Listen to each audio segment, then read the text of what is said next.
So here we have the new IMF um, chairperson, leader, and you have the map or the flags, banderas of the world like this, and she's urging them to. Um, she says they should stick with the or act decisively on the debt, and basically I think that she's in a backdoor way talking about the austerity.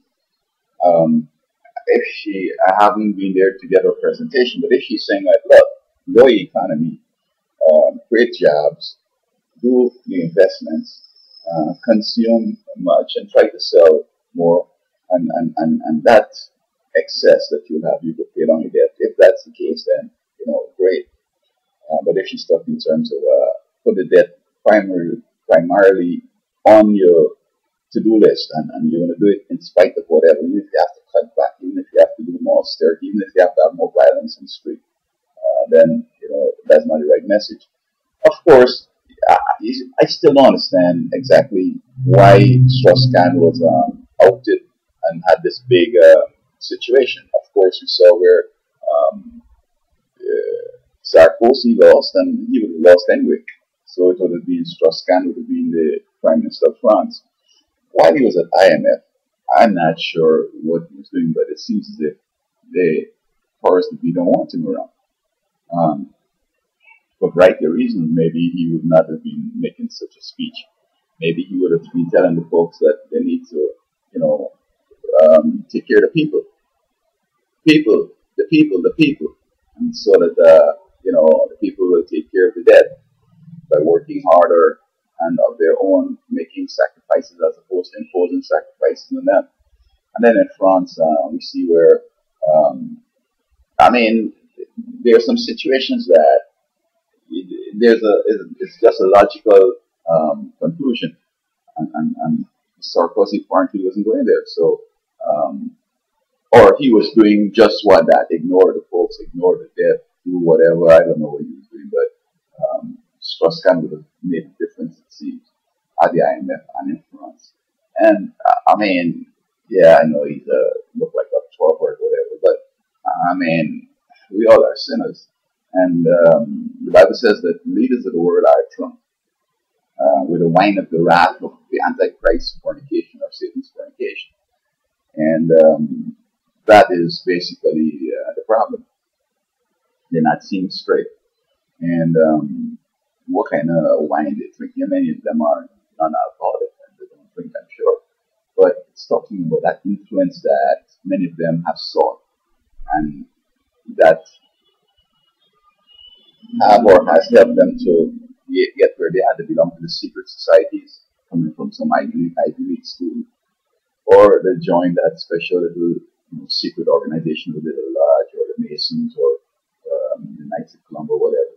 But when you come through that, you can't see the issues correctly.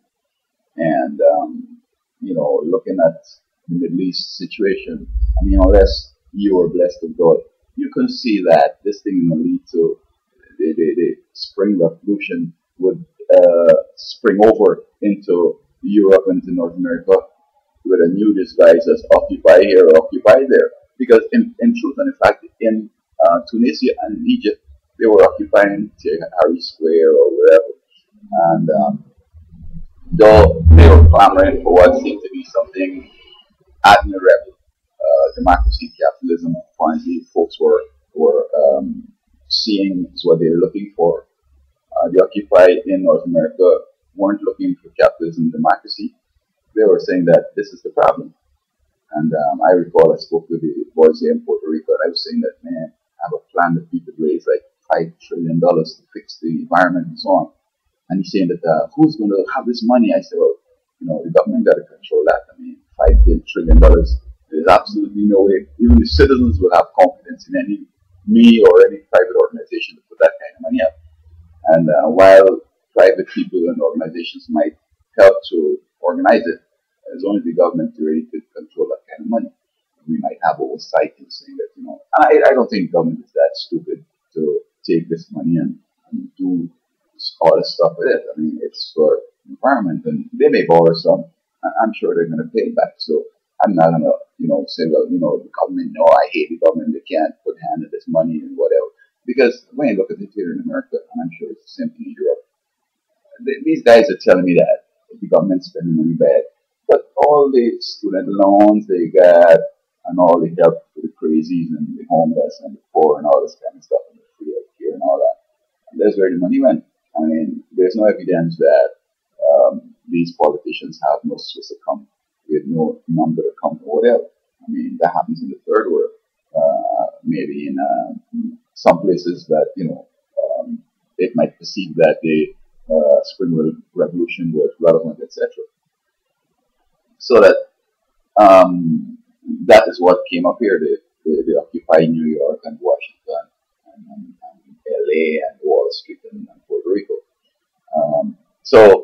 I'm not sure what she really is about and whether she is, belonging to that secret society that thinks in terms of the New World Order, because the New World Order is just the old world order.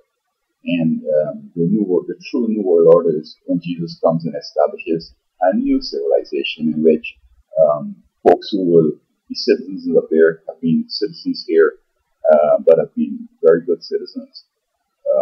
They were part of the solution, and they were seen as from God as being righteous. And in that system, nobody's going to want to steal anybody's money because we've learned from this side of the grave that honesty is the best policy, and righteousness is always the best way to go.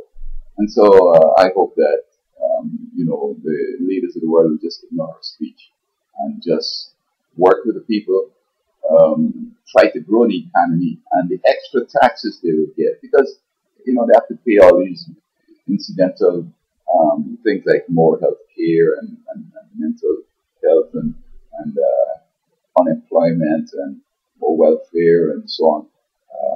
I'm advocating hold the spending at least, and if possible increase it. Well, I'm not in government and I really don't know. I mean, maybe there's no way money could come in, but in cutting back, let me put it this way: if you're making $1,000 in revenue and you're spending $1,000,000, you might say, well, you know what, man, all this money, maybe we should just spend $1,000 because that's all we're getting in.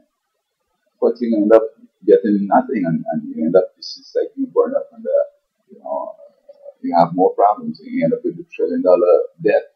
So I would say keep spending the million and ask folks that, hey, let me just raise taxes a little bit. What about if you work, a little longer and for free? Nobody wants to try that. But there are other creative solutions than just cutting back. I mean, it's a problem.